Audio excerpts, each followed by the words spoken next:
নমস্কাৰ দৰ্শকসকল অমূল্যবাণীলৈ আপোনালোক সকলোকে স্বাগতম জনাইছো। আজিৰ ভিডিঅ'টোৰ বিষয় হৈছে যিমান ডাঙৰ বিপদ সমস্যা হৈ আছে যদিও আপোনালোকে উদ্ধাৰ পাব, ৰক্ষা পাব আৰু এই উপায় যদি আপোনালোকে কৰে তেনেহলে আপোনালোকৰ সমস্যা সমাধান হোৱাটো একেবাৰে নিশ্চিত হয়। কৰিব এটা মঙলবাৰৰ পৰা আৰম্ভ কৰাৰ পিছৰ মঙলবাৰটো হোৱালৈকে আপোনালোকে সমস্যাৰ সমাধান নিশ্চয় পাব। উপায়টো কৰিবৰ বাবে আপোনাক লাগিব এঘটি পানী বা আপুনি এগিলাচ পানী ল'ব আৰু লাগিব এটা গোটা মাটিমাহ।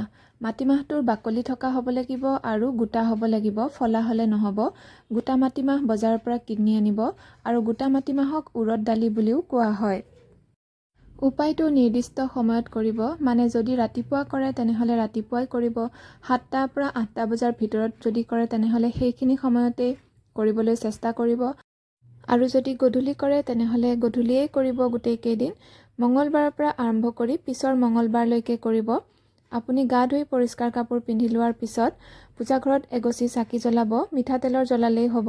চাকি গছ জ্বলোৱাৰ পিছত আপুনি এগিলাচ পানী বা এঘটি পানী ৰাখিব আপোনাৰ সন্মুখত বা হনুমান বাবাৰ য'ত আপোনাৰ ফটো বা মূৰ্তি আছে তাৰ সন্মুখত ৰাখিব, বা যদি নাই তেনেহলে হনুমান বাবাৰ নামত আপুনি সন্মুখতে এঘটি পানী ৰাখিব আৰু এটা মাত্ৰ গোটা উৰদ দালি বা গোটা মাটিমাহ আপুনি হনুমান বাবাৰ সন্মুখত থৈ দিব।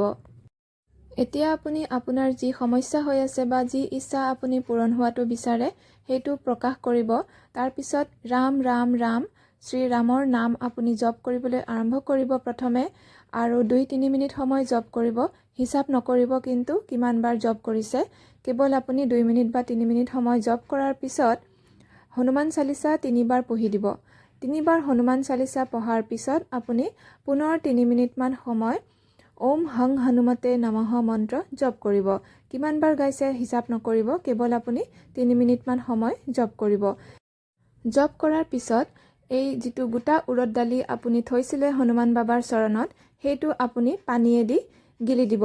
পানীখিনি যি সন্মুখত ৰাখিছিলে সেইখিনি পানীয়ে আপুনি খাব লাগিব আৰু সেই পানীখিনি সম্পূৰ্ণকৈ খাব আৰু দৰৱ খোৱাৰ দৰে এই উৰদ দালিটো আপুনি নুচুবাব, মানে গোটাকে আপুনি গিলি দিব এই পানীখিনিৰ সৈতে। আৰু যিমানখিনি পানী আপুনি খাব পাৰে সিমানখিনি পানীহে কিন্তু সন্মুখত থব, বা ঘটটোত সিমানখিনিহে পানী ৰাখিব যিমানখিনি আপুনি খাব পাৰে। এনেকৈ আপুনি 8 দিন কৰিব, মানে মঙলবাৰৰ পৰা আৰম্ভ কৰি পিছৰ মঙলবাৰলৈকে কৰিব। আপোনাৰ সমস্যাটো এই কেইদিনৰ ভিতৰতে সমাধান হৈ যাব আৰু যদিহে নহয় তেনেহলে আপুনি সামৰিব বা আপুনি পাহৰি যাব, শীঘ্ৰেই আপোনাৰ সমস্যা আঁতৰি যাব। আজিৰ ভিডিঅ' ইমানতে সামৰিছোঁ। ধন্যবাদ।